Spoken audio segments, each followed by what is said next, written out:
Trying to improve the food system is not an easy endeavor. Systems-based changes to the future of agriculture are going to take time and effort and the right type of capital. The food system is messy, and there are a lot of interdependencies. While I believe it's important for people to invest in products, which I think are a really nice fit for a venture capital model, I think it's important that there's also a need for capital that takes more of a systems-based approach. Stephen Hohenrieder returns to the podcast to talk about the approach he's taking at Grounded Capital Partners to invest in positive changes to the food system. We have a lot of disparate efforts to try and create solutions, but so often I observe that they are simply monetizing the symptoms of an unhealthy system rather than building the health of the system. Along the spectrum between conventional businesses and more aspirational businesses, Stephen sees opportunities to invest in the middle to produce real sustainable changes. By shifting that enterprise by 10, 20, 30, or 40% in a more aspirational direction, we can have a much greater impact than starting something small and perfect way out on the aspirational end of the spectrum. What's it look like to invest for systemic change on today's Future of Agriculture podcast? Hello, fellow ag nerds. Thanks so much for joining me for another episode of the Future of Agriculture. My name is Tim Hamrich, and every week I get to sit down with the founders, farmers, innovators, and investors, people shaping the future of the ag industry. Now, if you've listened to multiple episodes of this podcast, you probably already know that it's important to me not just to feature the latest and greatest in food and agriculture, but also to ask the question, where's all of this going? I mean, obviously, the idea is that these stories will lead us in some way to a better food system in the future, but sometimes that connection is not always so clear. And that's because food and agriculture are really made up of complex systems, meaning that any real change is going to have to be much more than just a single tool or technology. It's going to have to be systemic in some way. But what does that look like? And how do we align resources with the positive changes we want to see for the future of agriculture? That's really what today's episode is all about. Our guest, Stephen Hohenrieder, was first on the show back in episode 216 to talk about building a more distributed food system.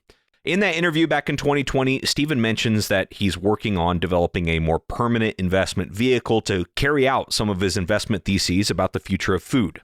What he described at the time has now become Grounded Capital Partners, and I wanted to invite him back on the show to talk about this work. Before we dive into the episode, I do have a quick request of you, dear listener. This past year, I haven't done another listener survey, so I was hoping maybe instead you could just answer one simple question for me. Stephen's going to talk about a spectrum between conventional and aspirational. And using that spectrum, what I'd like for you to do is to tell me what you'd like to see more of in this show.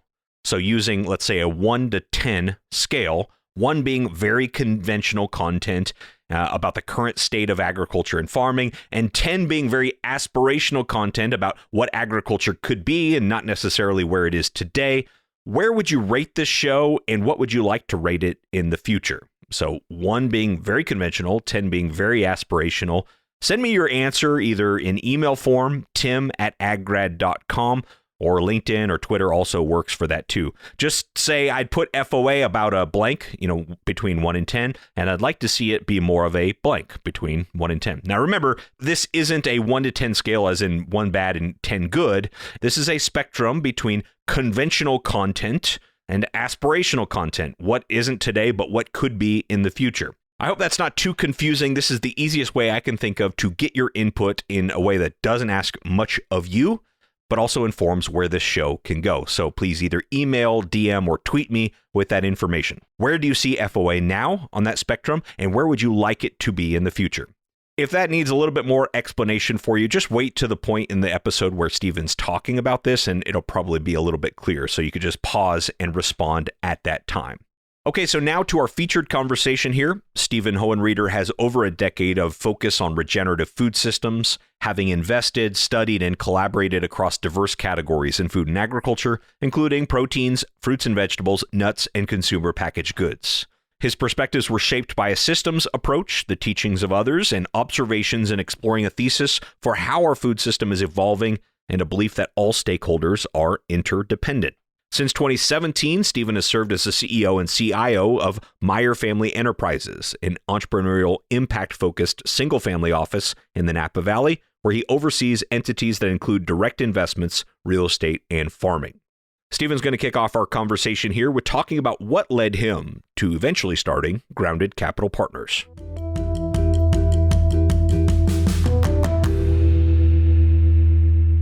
Having spent the last decade investing across different categories of food and exploring different ideas, I ended up deciding that the best way I could participate in all of this work was really to start from the demand end of the supply chain. So initially, I was investing with others on behalf of our investors in land and production and looking for ways to decouple the output from that production from the commodity markets through branding, adding value, or some means of vertical integration. Really as a way to capture more retail margin at a farm level and get people paid for more regenerative practices.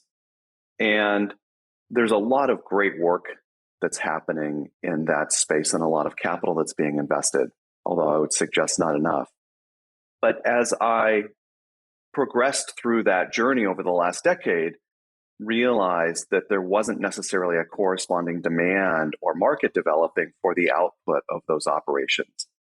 And so for the last 4 years, I've really been focused on working with companies who either have or want to have transparent, high integrity supply chains where we could look back up the supply chain to bring resources and create demand for the output of these more regenerative operations.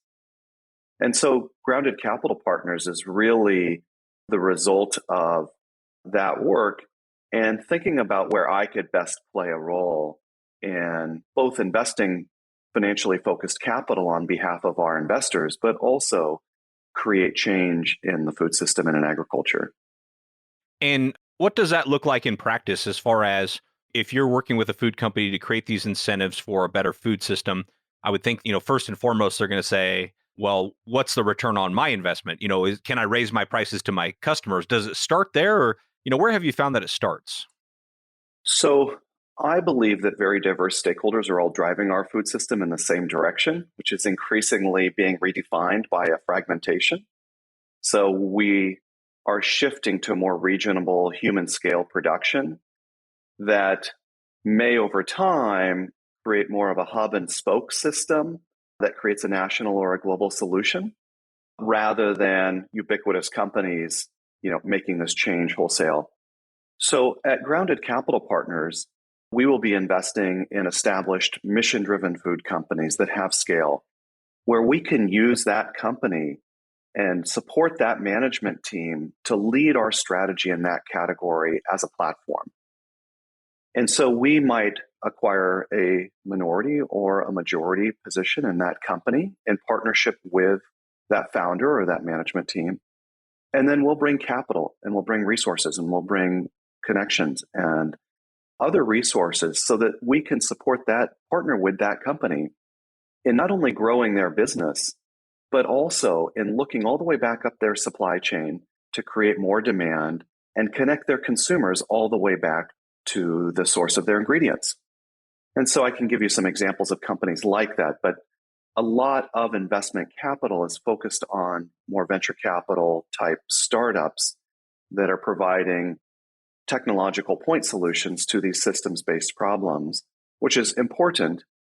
But I also think that there's an opportunity, and the role that I have chosen to play is investing in established companies that have some scale and proven programs where we can then grow those programs to exponentially impact the outcomes that we're trying to achieve. Let me make sure I'm tracking because it sounds really interesting. What I'm hearing is that we have seen examples throughout history of change to the food system coming because a mission-driven company decided to stand for something, and sort of the rest of their competitors had to say like, oh, in order to compete with them, we sort of need to raise our standards as well, or at least influence a lot of their competitors to improve the food system. Is that part of the thesis? And if so, what's an example or two like that where you've seen these mission-driven companies in the past that have influenced the food system in some positive way? Sure. So there are many examples, and we're at an interesting time in the history of our food system because I think there's a confluence of different factors that are enabling this. For one, I believe the consumer is going through a very structural but unconscious shift in their relationship with food that values the attributes of our food that look more like those attributes they valued before the industrialization of our food system rather than after. So it's not necessarily about local or organic, although that can make it easier. But I really think it's more about authenticity, traceability, transparency, and connection. And so people are reconnecting with the source of their food in different ways that are social and experiential. For companies, it's multidimensional. So for a company, not only does building an authentic brand and product, which is very difficult to incubate in a large organization, so oftentimes they start with smaller organizations, not only can that drive consumer relationship, but when we start to look back up the supply chain, and we saw this with COVID, that being less siloed and more integrated and recognizing the interdependence of all of the stakeholders in that supply chain makes the business more durable and more resilient. So there are a number of examples. Maybe I can use a tea company called Traditional Medicinals as an example. Traditional Medicinals, I believe, is the largest organic tea company in the United States. They are in Walmart, Amazon, pretty much every retailer you can think of. But for 47 years, they have been building integrity into that supply chain. And they source ingredients from 35 to 40 countries around the world in 240 growing regions and work with thousands of farmers. They've developed programs in each of those regions with their farmers and to help them farm in more agroecological, responsible ways. And we're instrumental in creating the Fair Wild standard. But they also are impacting the consumer. So Traditional Medicinals produces more functional teas to address sore throats, immunity, constipation, and so on. And there is a lot of evidence that across sociological, cultural, geographic, and economic boundaries, people are using their teas as a functional remedy for these different indications rather than using over-the-counter medicine. And all of the Traditional Medicinals teas are produced to a standard that's of high enough quality that they're of that over-the-counter pharmacopeal grade. So here you have a food product that is good for people. It's a great company. They have scale, and they're having amazing impact around the world in the farmers that they source from. Interestingly, there's an incredible opportunity to grow their impact as they shift more of their supply to these farmers where they've developed programs. And as the company grows, they impact thousands of acres and, hundreds or thousands of farmers. Right. I think about, for some reason, I think about Patagonia and what they have done, where they have just developed this reputation for being very principled, very mission driven. It's obviously worked very well for them. We've seen some of that spread over to food, but maybe not very much yet relative to what's possible. And I imagine that's part of your thesis is that, that's going to continue to happen. And I don't know if Patagonia is a good example, but that's kind of where my mind goes with listening to what you're talking about. I think Patagonia is a great example, and it's almost too easy to use Patagonia. One of the things that I really value about Patagonia's message is that they're not perfect. And I feel like there's such a tendency for people to feel like their story needs to be perfect. And Patagonia is authentic in a way that says, we are using maybe a chemical to treat the fibers of a jacket, which we wouldn't necessarily choose, but we don't have a better option right now. And so we can promise to you that we're looking for a better solution. But until we find that better solution, we feel that it makes sense to use this. And we're going to be transparent about that and disclose it to you. And you can choose to buy the jacket or not. And I think that vulnerability is so important. And it may be one of the most valuable lessons that the rest of us can take from how they interact with the public. And as I think about the food system, I picture there being this spectrum. And at one end of the spectrum, we have convention. And if we were to apply that to farmers, we have farmers who are doing the best they can. And they want their soil to be fertile. They want their water to be clean. They embrace biodiversity. If there is a group of people who gets systems, I believe it's farmers. And if you think about farming before really the Green Revolution, or you can choose whichever date you want, farmers used to farm in ways that built the health of that system through the activities of farming. They rotated more crops, they integrated livestock, they built fertility naturally in their operations, they broke weed cycles and pest cycles naturally in their operations. And today, we've really shifted toward more of a mindset of trying to control systems through external inputs. And I would suggest that this applies to our bodies as well.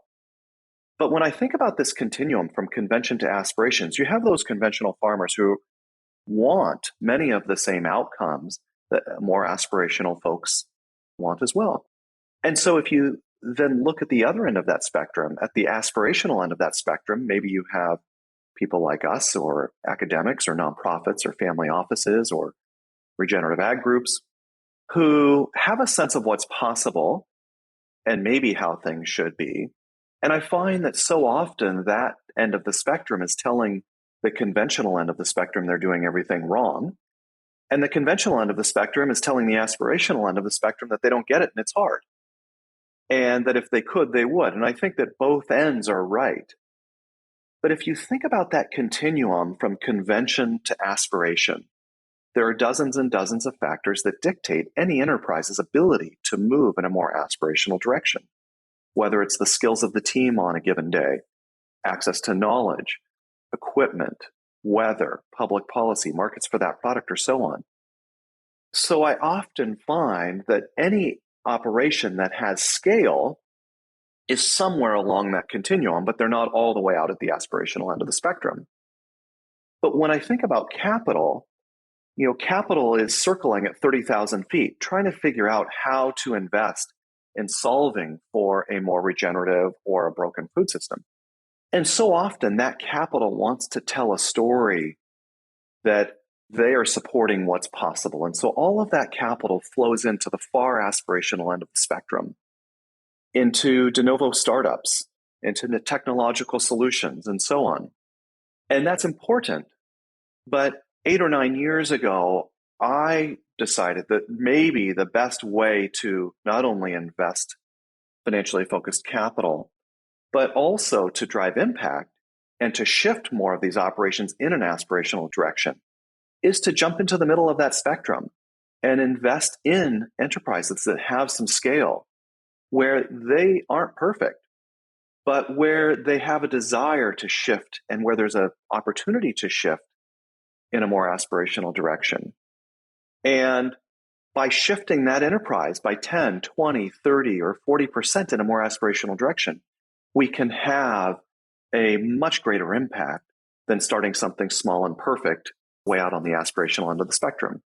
And I've participated in along that continuum in different ways, and I think it's all important. But as I think about the Patagonias of the world, they're held in such high esteem, but I really value their willingness to show the world that they aren't perfect. Yeah, it's fascinating. And for those companies, these scaled, mission-driven food companies, why is your capital a good fit for them as opposed to fueling their growth with either venture capital or even loans or profits? Where is it that you fit as the missing piece for them? And I say you, maybe more appropriately, private equity for these companies. Sure. Well, I think that part of what has driven the outcomes in our food system, and I would suggest other industries, is how the role of capital has evolved. And so often, capital has much more of a transactional mindset of trying to get what it can out of an investment rather than using that capital to build the investment and as a result to then generate a return. And as a society, I would suggest that we tend to value what someone is able to take from society more than we value what they contribute to the society. And I don't mean to get too philosophical, but I think that's really important in how we approach capital. And I can speak to my approach, and I think there are other people who are doing really interesting things, and there's a role for a lot of different profiles of capital. And collaboration among different profiles of capital is important, whether it be philanthropic, private, financially focused capital, or even public capital.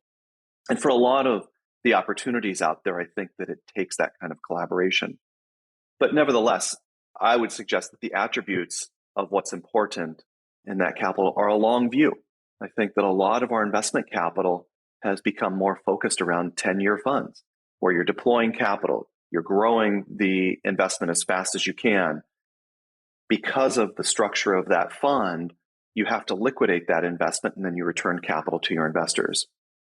We've chosen to take more of a permanent capital approach and more of a holding company approach, such that we're able to hold on to an investment as long as it makes strategic sense. And there are other people who are doing this as well, and we've had the benefit of learning from them.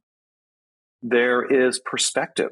One of the things that I've observed as there's more attention being paid on agricultural investments and food investments, whether it's land, production, food products, or technology, is that there are a lot of very smart people who see the financial opportunity in financing the solution to this very big problem. And investors, limited partners who are giving capital to people, whether it's an entrepreneur or a fund, are in many cases foregoing their basic due diligence criteria to try and achieve the impactful outcomes that they would like to see. And so they're investing with people who literally have no experience investing in agriculture, food, or the assets that underlie them. And it doesn't mean they won't succeed, but having spent the last 25 years in the investment industry and thinking about due diligence, the probability of that person succeeding are lower than somebody who has deep experience in that asset class or that sector. And that also then comes into play with the companies they're investing in, because they are not able to add as much value or perspective as a partner to that company. And so I think that with capital, it's so important to bring a depth of perspective and an ability to sit alongside that management team, if that's how you're investing capital, in order to support them and in order to introduce them to ideas and introduce them to opportunities. And we could go on, but I think it really comes down to aligned capital and a depth of experience that allows you to add value and partnership. Yeah, I would like to go on a little bit on that. So I think part of this too is that aligning the right type of capital if you want systemic change. It seems like with venture capital and the 10-year fund model you were just talking about, you almost need one specific solution to one specific problem in order to meet that timeline. You can't really see systemic change that quickly, because it just seems like too much to try to get done too quickly. Can you talk about your view on that, about what's it take for systemic change and aligning capital appropriately? Sure. So there's a role for every profile of capital, and I think venture capital is very important. But as a solution to a systems-based problem, unlike maybe technological solutions or social opportunities, the food system is messy and the agricultural system is messy. And there are a lot of interdependencies. And so while I believe it's important for people to invest in products, which I think are a really nice fit for a venture capital model, I think it's important that there's also a need for capital that takes more of a systems-based approach.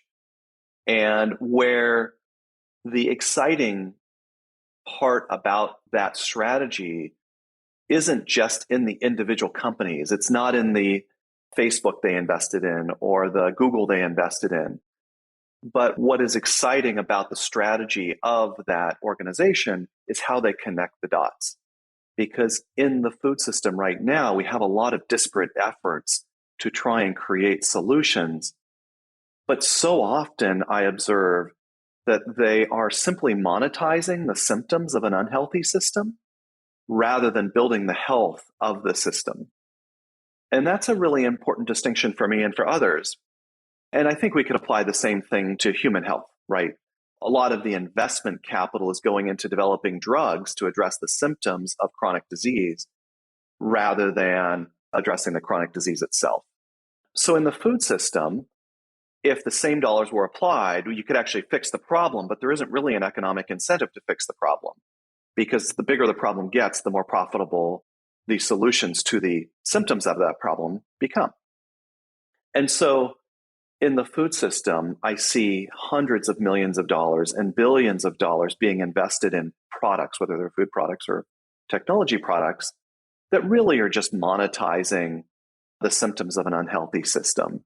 And so while I'm not trying to convince others, and I don't believe others are trying to convince others, that everybody needs to take the same approach, I do believe there's an opportunity and a need for some of us to take more of a systems approach. And it doesn't mean we can't invest in very practical ways.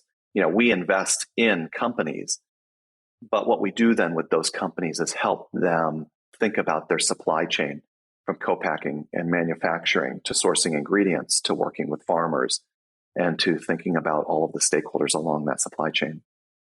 That's a really profound concept about addressing the symptoms to our food system rather than systemic change. Is there an example that comes to mind of how we're focusing too much maybe on a symptom of a problem in claiming to solve the problem when we're really just addressing a symptom? There are. I hate to get into specific examples, but I would suggest that a lot of the work being done around plant-based meat alternatives is a good example. You have $2 billion being invested into a company who sources industrially farmed, chemically farmed ingredients, highly processes those ingredients, adds, other stuff to them that you wouldn't necessarily choose to eat, and then tells the world that it's better for the planet and better for people based on a false narrative and a false dilemma that compares the product to the absolute worst of our food system without introducing other ideas. And if that same amount of capital just from that one company was focused on addressing the real underlying problems, I believe that we begin to have really significant systemic change. Very cool. And for companies to be attractive candidates for private equity, this more patient capital that can kind of help with these systemic challenges, is it more common for them to forego venture capital early and to grow organically? Is venture capital kind of, a one-way ticket to another direction, or is that not necessarily true? So it's a hard question to answer, because I think that there are opportunities for some companies to take venture capital and others where it doesn't make sense. The way I have historically described it to companies that are considering taking capital is whether it's venture capital, more longer term family office capital, or even strategic capital, is you're setting yourself on a path. And the most important thing is to understand the path that you're heading out onto. And if that fits your model, understanding how that capital behaves and its intentions, then it's fine. For the work that I'm doing, the companies that we're investing in as platforms, they've been around for a long time, or for quite some time. And often I have found that the only way to really build that authentic brand is you can't do it in an accelerated fashion. It doesn't mean you can't grow quickly, but it oftentimes doesn't align with faster capital, if that makes sense. And there are more patient venture capital sources and there are less patient venture capital sources. So it's hard to paint everybody with the same brush. But I do believe that for the companies we're investing in, that most often they are funded by the founders with friends and family. They've established the product. They've developed their core consumer base. They've grown the product. They may have taken in other capital. And, this is a a 5, 10, 20 plus year process rather than, 3 to 5 years. With that said, I believe there's an opportunity, and part of what we have done and are doing is look at that platform company as an opportunity to provide aligned capital to smaller emerging companies that are facing barriers to growth and access to the resources that the larger company might have. And so our goal really is to help build the next generation of large companies that are more focused on the attributes that we're describing today. I think, our last episode was in July of 2020, so we probably did the interview a month or so before that. And one of the things we talked about was high land values, just high valuations of assets in general. And my impression is that since then, the asset values have only gotten higher. Does that make it difficult to find good places to allocate capital in this environment? I've been less focused on acquiring land for probably the last 5 years. And so I'm not a great person to speak to asset values, although I anecdotally am watching them go up. My focus in the last few years has really been related to farmers who are already on land and working with companies who can develop offtake relationships for their production. And whether it's because of generational transitions or economic pressure or some combination, or even, I often see first generation farmers transitioning their practices because of pressure from the second generation who isn't even on the farm yet. Nevertheless, I believe there's a correlation between that and price, because if they are going to stay on their land, many farmers are realizing that they're going to have to farm in different ways or start farming different crops, and that they aren't as interested in the historical ways that they had farmed their land. And this is what we also saw with grape farmers as we watched the wine industry evolve. So I don't have a direct perspective on asset values, but I believe that all of these things are intertwined. I have a feeling that farmers in a similar situation to what you just described, maybe they're looking at a generational transfer, and with that, they want to change the way they're doing business in some way. Where can those people go to find opportunities? This is something I'm really interested in and I want to do more episodes on in 2022. I'm calling it sort of a farm strategy type series of where can they go? Do they just start cold calling mission-driven food companies? What are your thoughts there? So this is one of the challenges that I observed, that there are a lot of farmers who would like to transition and don't have a market for the output. And there are food companies who would like to source more regeneratively produced ingredients, and they don't know how to connect with the supply. When I use the term regenerative, it's not necessarily the specific label. It's more of a mindset of, building health in that system. So you might use agroecological as well. The markets are developing, and you see companies, large companies, who are making announcements that they're going to buy more regeneratively produced ingredients. But maybe to your point, I do think that right now, the best opportunity is for farmers to create direct relationships with the food companies themselves. And there are more organizations that are coming together that I believe are going to facilitate that. There haven't been a lot of great resources for people to date, but those resources are developing. Thank you so much to Stephen Hohenrieder for coming back onto the show. If you like that episode, I highly recommend you go back and listen to episode 216 with Stephen back in 2020 for more great content from him. You can also learn more about his work at groundedcapitalpartners.com. We'll link for that in the show notes as well. A quick reminder, in case you forgot, send me a quick email, DM, or tweet where you rate this podcast from conventional to aspirational, anywhere along that spectrum, and also tell me where you'd like to see it go in the future. For that, use 1 for very conventional, 10 for very aspirational, and let me know, tim@aggrad.com, LinkedIn, or Twitter. Thanks so much for your time and your attention. I really don't take it lightly. I'll be back next week with another story of ag innovation.